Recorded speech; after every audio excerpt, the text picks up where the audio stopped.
Jika kamu bertanya, siapa kiper terhebat asal Italia hampir 3 dekade terakhir? Semua pasti sepakat nama Gianluigi Buffon akan jadi yang terdepan. Supplying the width on the French right. Time to measure the delivery for Zidane.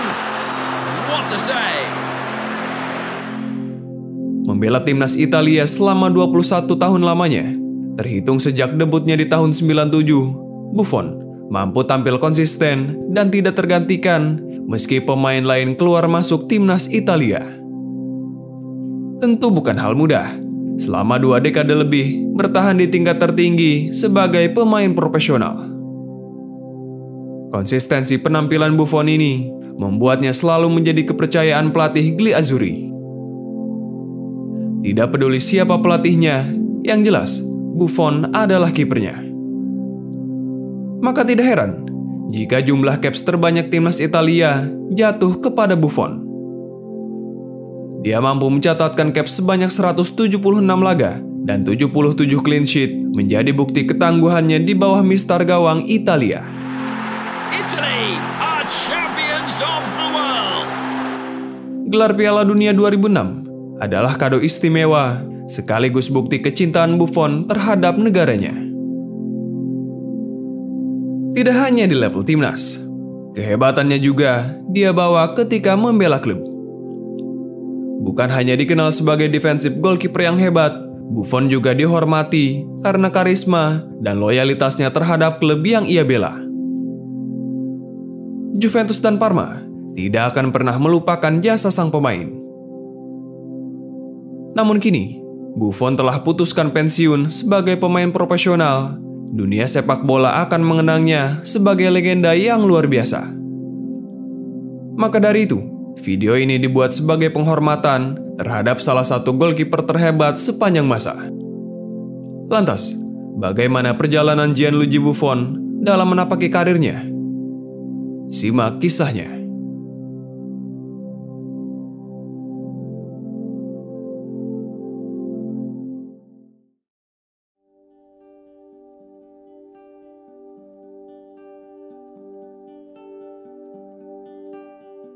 Carrara, Italia, 28 Januari 1978 adalah hari kelahiran Gianluigi Buffon. Sejak kecil, dia memang sangat menyukai sepak bola. Memainkannya selalu membuat Buffon kecil gembira. Buffon, yang ingin jadi pemain profesional, membuat orang tuanya mendaftarkannya di SSB Canaletto di La Spezia, sebelum akhirnya dia masuk ke Akademi Parma. Sebelum dikenal sebagai goalkeeper, Buffon kecil sebenarnya bermain sebagai striker. Setiap berlatih dan bermain, posisi penyerang itulah yang menjadi pilihannya. Setidaknya, sampai dia melihat salah satu aksi penjaga gawang di televisi tahun 1990-an. Menariknya, yang menginspirasi Buffon untuk menjadi seorang goalkeeper bukanlah kiper asal Italia atau negara Eropa lainnya yang memang memiliki banyak kiper hebat, melainkan kiper asal Kamerun, yakni Thomas Nkono.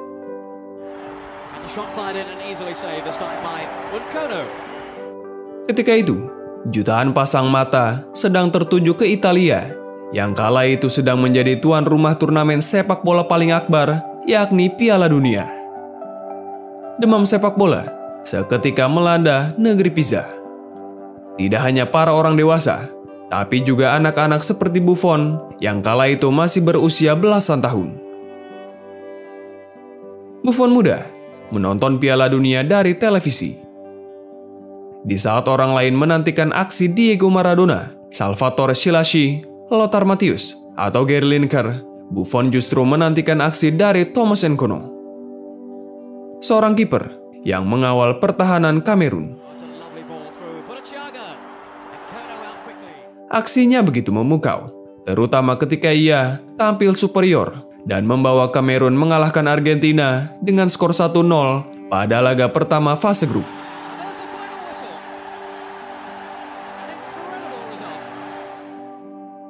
Sejak itu, Nkono telah menginspirasi Gianluigi Buffon. Saya terinspirasi Thomas Nkono, Saya dulu seorang striker sampai umur 13 tahun. Hingga suatu hari, saya diminta untuk mengawal gawang, dan beruntung ketika itu saya tampil cukup bagus. Demikian kata Buffon.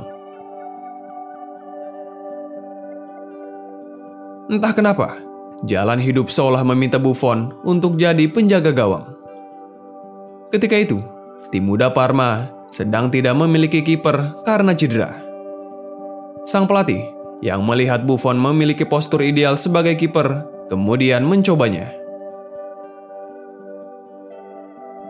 Namun tidak disangka, penampilannya sebagai kiper ternyata cukup memukau di mata pelatih. Sejak itulah, Buffon berulang kali dipasang sebagai kiper. Seiring waktu berjalan, performanya yang apik membuat Buffon keterusan jadi kiper.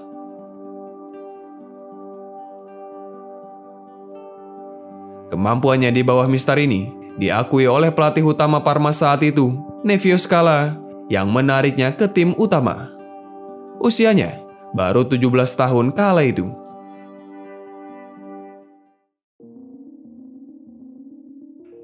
Debutnya bersama Parma di Serie A terjadi pada 19 November 95 ketika melawan AC Milan.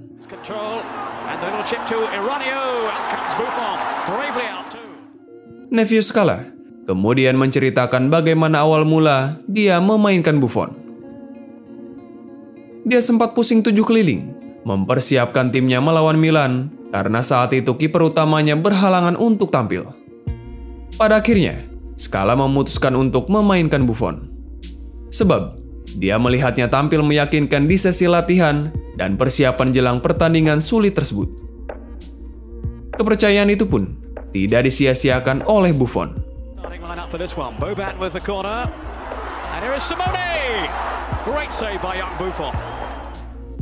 Aksi gemilang dan beberapa penyelamatan krusialnya membantu Parma menahan imbang raksasa Italia yang juga juara bertahan AC Milan tanpa gol.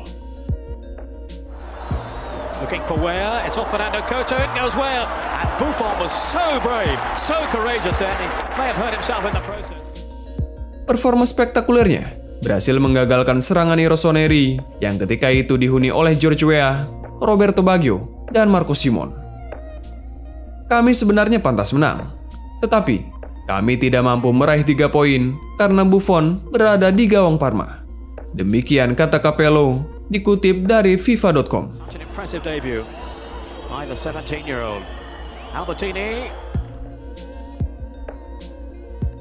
Setelah laga itu, dia pun mulai mendapatkan lebih banyak kesempatan bermain. Gianluigi Buffon hanya membutuhkan 1 tahun untuk menyegel posisi penjaga gawang nomor 1 di Parma. Buffon mampu mengungguli 2 kiper senior, Luca Buschi dan Alessandro Nista. Di musim 96-97, performanya sangat menawan. Memainkan 27 pertandingan, Buffon yang masih berusia 18 tahun hanya kebobolan 17 gol dan mencetak 15 clean sheet. Pada musim itu, dia membantu Parma menjadi runner-up Serie A di bawah Juventus. Sejak saat itu, siapapun pelatih Parma, Buffon tetap kipernya. Puncak kejayaan Buffon dengan Parma terjadi pada musim 98-99. Di mana kala itu, Parma diperkuat oleh para pemain muda luar biasa.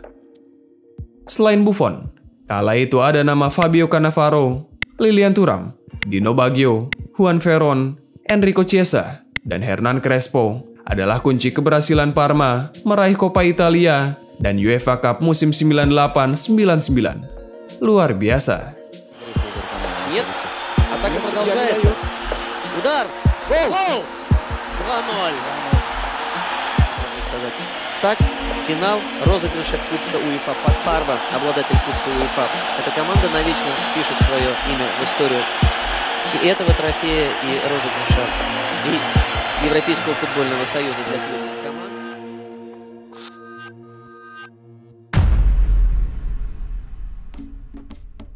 Paling tidak, Buffon telah bermain di 200 laga membela Parma selama 6 musim.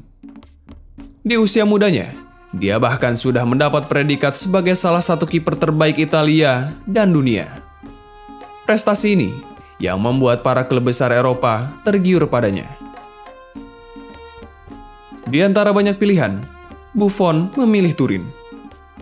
Le aspettative credo che siano. Alasannya sederhana, dia belum mau meninggalkan tanah kelahirannya, Italia. Di tahun 2001, Juventus memboyongnya dengan harga 52 juta euro, yang menjadikan Buffon sebagai kiper termahal, sekaligus kiper dengan bayaran tertinggi di dunia saat itu. Setelah mendapat kiper muda, La Vecchia Signora kemudian menjual Van der Sar ke Fulham, yang saat itu dinilai mulai menurun dan sering membuat blunder.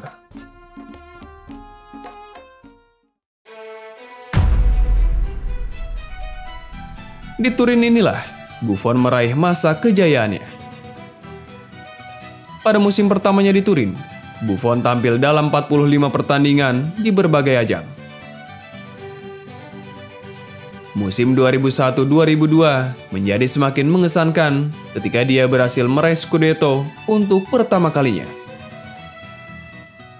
Dari 34 laga bersama Juve di Serie A, Buffon hanya kemasukan 22 gol dan menorehkan 18 clean sheet. Buffon mengakui bahwa dia sangat senang ketika berada di bawah asuhan pelatih Marcelo Lippi. Ketika itu, di hampir setiap penampilannya selalu disegani lawan-lawannya, tak hanya di Serie A, tetapi juga di ajang Eropa. Setelah gelar Scudetto, Buffon berharap bisa mengangkat trofi Liga Champions. Kesempatan itu pun datang semusim berselang. Pada musim 2002-2003, Juventus berhasil melaju ke final dan berhadapan dengan rivalnya AC Milan. England staged a Champions League final for the first time in 2003 when Old Trafford hosted two heavyweights of Italian football. Juventus and Milan had won 10 of the previous 12 Serie A titles. Seedorf once again. Oh, the diving header. What a save. And Inzaghi can't quite believe it. What a stop by Buffon. Sayangnya, Juve harus takluk oleh I Rossoneri. Buffon mengakui dirinya merasa sangat kecewa karena tidak mampu mempersembahkan trofi juara Liga Champions. Kala itu, Juve takluk di laga adu penalti. Andrei Shevchenko wins the Champions League for AC Milan. Kekecewaan Buffon itu bisa dimengerti karena saat itu dia sempat menggagalkan 2 eksekusi lawannya. Looking to put his team ahead once more. Oh, and it's saved again by Buffon. La Vecchia Signora akhirnya kalah dengan skor 2-3. Di sisi lain, meski kecewa karena gagal membawa gelar juara UCL, namun Buffon terpilih sebagai pemain terbaik Liga Champions musim 2002-2003. Rekor pun terukir. Dialah kiper pertama dan satu-satunya yang pernah terpilih sebagai UEFA Club Footballer of the Year. Rekor itu bahkan belum terpecahkan hingga saat video ini dibuat. Fantastis. Karir Buffon di Juve tidak selamanya mulus. Kegagalan dan situasi yang memburuk pun pernah dialami olehnya.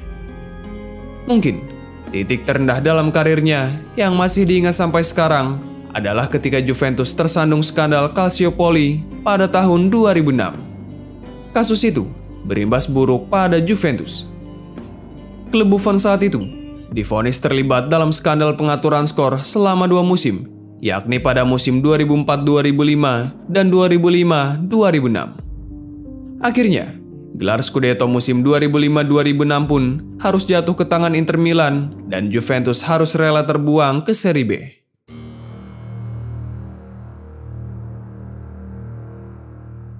Perpindahan pemain secara besar-besaran pun kemudian terjadi. Pemain berlabel bintang seperti Zlatan Ibrahimovic, Fabio Cannavaro, Lilian Thuram, hingga Patrick Vieira yang enggan bermain di kasta kedua Liga Italia memutuskan untuk hengkang. Pergulatan batin pun terjadi di benak Buffon. Antara bertahan atau mengikuti jejak kawan-kawannya yang memilih meninggalkan klub dalam keterpurukan. Setelah beberapa waktu, Buffon akhirnya memilih bertahan di Turin.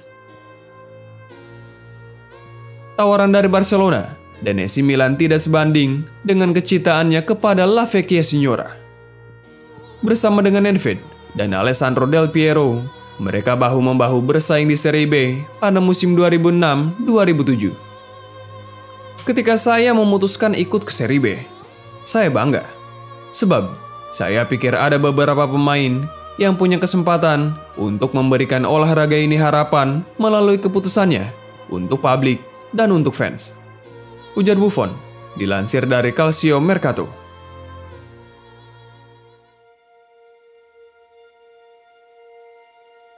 Skandal Calciopoli tidak membuat Buffon absen membela timnas Italia. Sebelum dirinya berjuang bersama Juve di Serie B, Buffon terbang ke Jerman untuk mengawal gawang Italia yang akan berlaga di Piala Dunia 2006. Piala Dunia 2006 merupakan keikutsertaannya yang ketiga dalam ajang 4 tahunan tersebut setelah edisi 98 dan 2002 yang berakhir dengan kegagalan. L'ha preso Zambrotta, poi c'è Steiner, Nedved, Buffon, in calcio d'angolo. Ajang Piala Dunia 2006 di Jerman sepertinya menjadi kenangan terbaik bagi Buffon dalam karirnya. Sejak debutnya pada tahun 97, Buffon menjelma jadi sosok tak tergantikan di bawah mistar gawang Italia. Va Shevchenko, Buffon. Berkat penampilannya yang begitu konsisten kala itu dan berbagai penyelamatan yang ia tunjukkan, membuat berbagai kiper di Italia, baik di generasinya maupun di generasi di bawahnya, harus bersabar mendapat giliran tampil. Dortmund for the first of the FIFA World Cup semi-finals. Nearly 200 countries started this competition back in May 2004. Now we're down to just 4, all drawn from Western Europe. Tonight, the Westfalenstadion welcomes the hosts. Big moment for Podolski, and it's an excellent save. It's Andrea Pirlo. A clever ball for Grosso! Gilardino. And it's Del Piero, 2-0. There is no way back now. Pada Piala Dunia 2006, Buffon berhasil mengantarkan negeri Pisa menjadi yang terbaik di dunia setelah mengandaskan perlawanan Perancis di partai puncak lewat babak adu penalti. And that is it. It's penalties to decide the winners of the 2006 World Cup. What can he do here? Oh, it's off the bar and didn't go in. Then the Azzurri will win the World Cup. Italy are champions of the world. A night that has exorcised demons and brought the ultimate prize. No mistakes on the spot this time. No ifs, but one but that will make all the headlines. Penampilannya dan koordinasi lini belakang yang dikomandoi oleh Cannavaro kala itu menuai banyak pujian. Bagaimana tidak, dari 7 laga selama putaran Piala Dunia, Italia berhasil mencatatkan 5 kali tidak kebobolan. Saat itu, Italia hanya kebobolan 2 gol sepanjang turnamen, itu pun hanya dari gol bunuh diri dan gol dari titik penalti. Selain mengantarkan Italia meraih gelar keempat di Piala Dunia, Buffon juga terpilih sebagai kiper terbaik di turnamen saat itu. Luar biasa.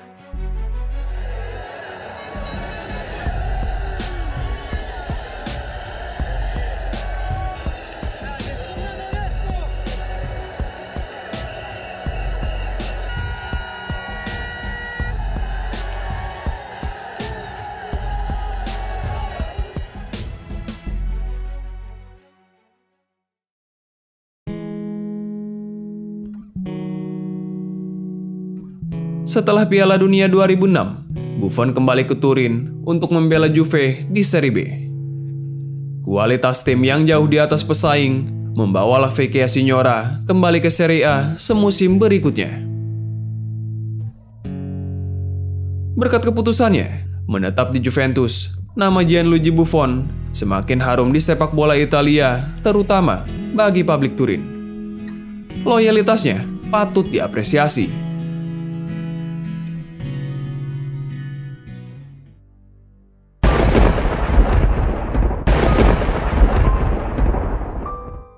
Akan tetapi, setelah kembali ke Serie A, Juventus seperti kehilangan taringnya.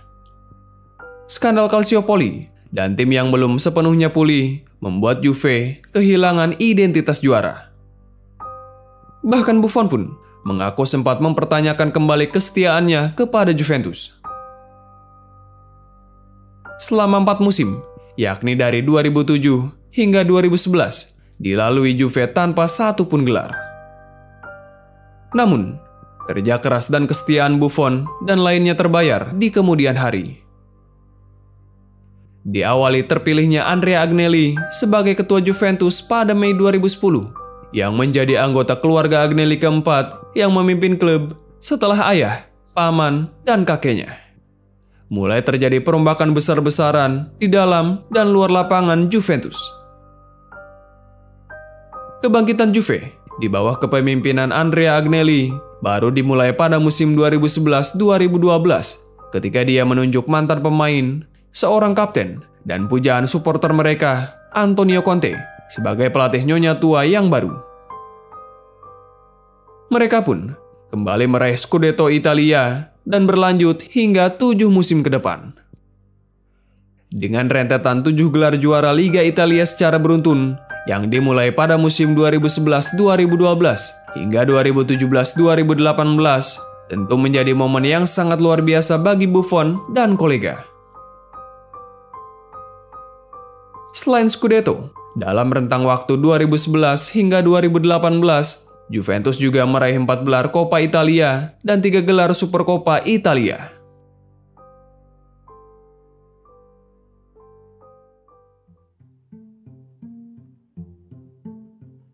Bersama Bianconeri, Buffon menjelma jadi penjaga gawang yang disegani kawan maupun lawan.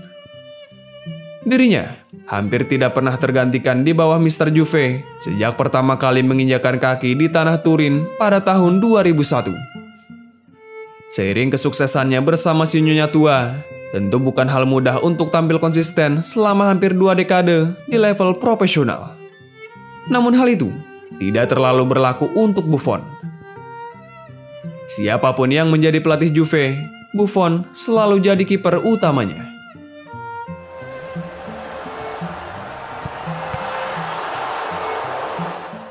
Bukan hanya hampir selalu tampil baik di setiap pertandingan, karismanya di dalam dan luar lapangan juga sesekali membuatnya ditunjuk sebagai kapten. Karena beberapa pelatih merasa kiperlah yang bisa melihat semua rekan timnya dari belakang.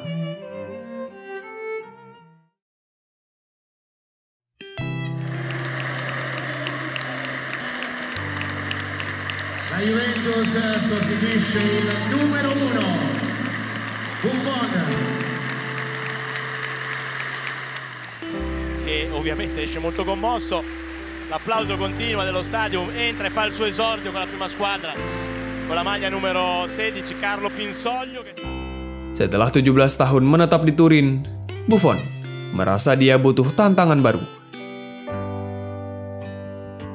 Gigi, yang saat itu berusia 40 tahun dan telah habis kontrak, kemudian menerima pinangan PSG.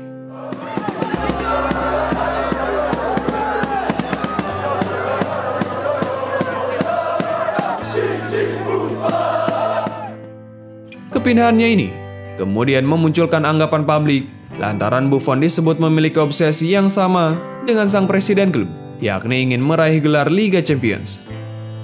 Pasalnya, selama membela Juve, Buffon belum pernah sekalipun mencicipi manisnya menjuarai trofi UCL. Namun, ketika ditanya apakah benar tujuan kepindahannya ke Paris adalah demi meraih gelar Liga Champions, dia menolak untuk menerima argumentasi tersebut. Liga Champions bukanlah obsesi saya. Saya menerima tawaran karena saya pikir saya dapat berprogres baik sebagai manusia maupun sebagai seorang pesepak bola. Akan menjadi gila bagi saya jika menetapkan satu tujuan pada awal musim. Saya pergi ke PSG karena saya tidak bisa menolak proyek itu dan juga kontrak yang ditawarkan. Saya juga ingin menjalani pengalaman yang berbeda dan keluar dari zona nyaman saya, ucap Buffon dalam sebuah wawancara.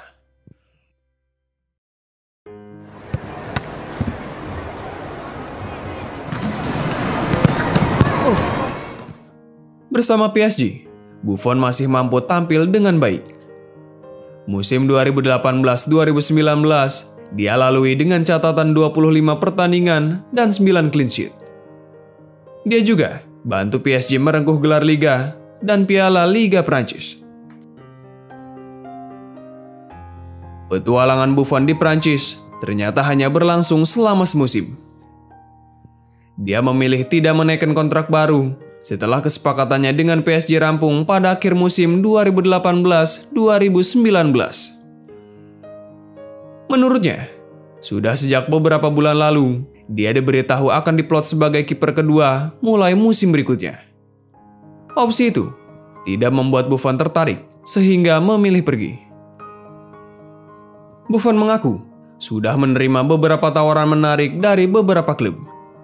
Tetapi, dia memilih pulang ke Italia dan kembali membela klub yang membesarkan namanya, yakni Juventus.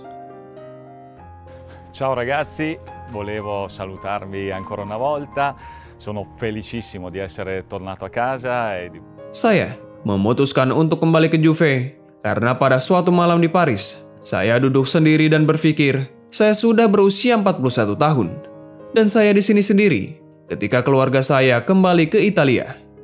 Jadi, ketika Juve mengajukan tawaran, saya langsung menerimanya. Demikian kata Buffon.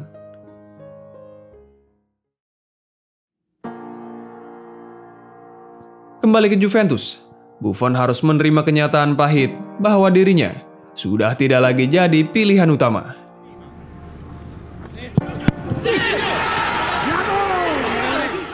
Selama 2 musim, baik di era Massimiliano Allegri ataupun Andrea Pirlo, dia hanya jadi pilihan kedua setelah Szczęsny. Kenyataan ini membuat Buffon kemudian berpikir untuk hengkang. Setelah 2 musim dengan sumbangan 1 Scudetto dan 1 Coppa Italia, setelah musim 2020-2021 berakhir, Buffon mengakhiri masa baktinya di Juve dan kembali pada klub masa kecilnya Parma setelah 20 tahun meninggalkan klub tersebut. Buffon pulang ke rumah. Parma mengontraknya selama 2 tahun. Melihat tempat ini lagi membuat saya merasa seperti pulang ke rumah. Saya perlu merasa bahagia, dan Parma adalah tempat yang mencintai saya seperti saya mencintai mereka. Buffon yang saat itu sudah berusia 43 tahun, ternyata masih mampu tampil impresif dengan Parma di Serie B. Dia juga hampir tidak tergantikan di setiap laganya. Meski tidak memberikan trofi seperti sebelumnya, Buffon senang karena dia bisa mengenalkan anak-anaknya pada klub pertama yang ia bela. Di usianya yang sudah tidak muda lagi, Buffon mulai berjibaku dengan cedera. Setelah gagal membawa Parma kembali ke Serie A, dia memutuskan pensiun setelah kontraknya di Parma habis di akhir musim 2022-2023. Di usia 45 tahun, Buffon sebenarnya mendapat tawaran 30 juta euro per musim dari salah satu klub Arab Saudi yang tidak disebutkan namanya. Dia pun sempat dilema, tetapi akhirnya memutuskan untuk pamit dan menyudahi kiprah 28 tahun sebagai pesepak bola profesional.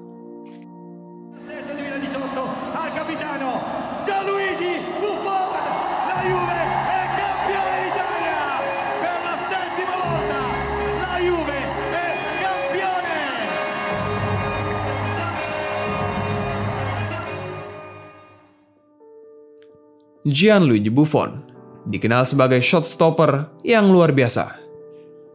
Menyandang predikat sebagai salah satu kiper terbaik di dunia sepanjang masa, perjalanan karir Buffon tentunya diwarnai banyak pertandingan penting.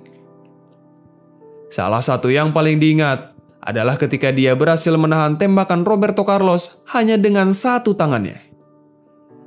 Hal ini terjadi saat Juve menghadapi Real Madrid di leg kedua babak 16 besar Liga Champions musim 2004-2005 silam. Buffon menjadi pembeda usai membawa Juventus menang meyakinkan 2-0 atas El Real. Salah satu penampilannya yang menjadi sorotan adalah ketika dia berhasil menepis tembakan keras Roberto Carlos dengan satu tangan.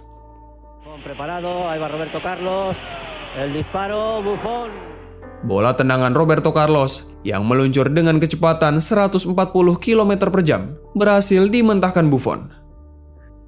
Bisa kalian bayangkan, menahan tendangan Roberto Carlos yang meluncur layaknya peluru dengan satu tangan. Mengerikan. Dari situ kita melihat bahwa tangan Buffon luar biasa kokoh.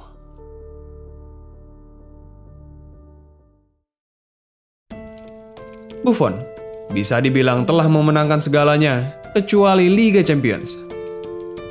Publik pun bertanya-tanya, kenapa Buffon tidak kunjung menjuarainya? Padahal, dia berada di salah satu tim terhebat di Eropa. Ilmu cocok logi dan para pengamat sepak bola pun mulai bekerja. Kegagalan Buffon selalu dikaitkan dengan dosanya terhadap mantan pemain AC Milan, yakni Sulej Muntari. Semuanya berawal saat duel Juventus dan AC Milan musim 2011-2012.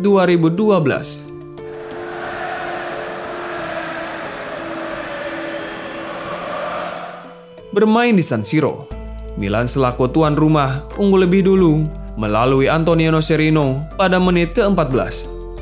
Pada menit ke-24, Milan sejatinya bisa menambah keunggulan melalui sundulan Sulej Muntari. Sialnya, wasit tidak melihat bola itu melewati garis gawang. Bola memang dengan cepat diselamatkan Buffon, tapi terlihat jelas dari rekaman ulang, bola sudah benar-benar masuk.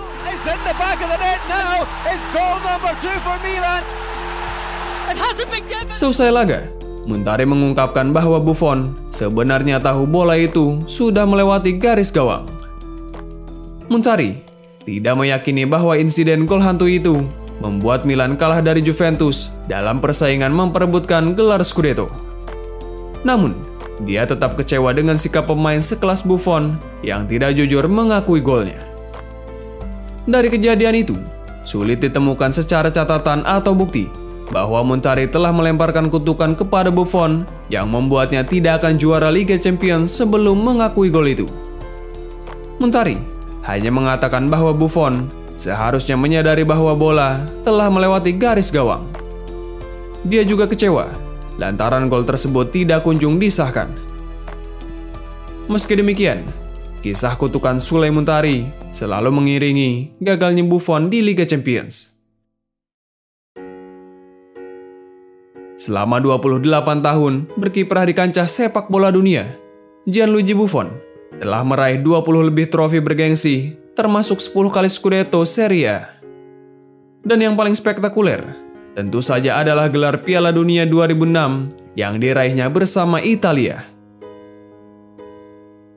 Sepanjang karirnya, dia telah bermain dalam 975 pertandingan dan mencatatkan 429 clean sheet. Luar biasa. Buffon menjadi sedikit dari sekian banyak pemain yang mampu tampil di 5 edisi Piala Dunia, yakni pada 98, 2002, 2006, 2010, dan 2014. Dia juga tampil di 4 edisi Euro, yakni pada tahun 2004, 2008, 2012, dan 2016. Terlepas dari itu, dia juga telah banyak mendapatkan trofi individu bergengsi. Demikianlah kisah Buffon, salah satu kiper terbaik sepanjang masa, golkiper legendaris dari Italia. Grazie, Gianluigi Buffon.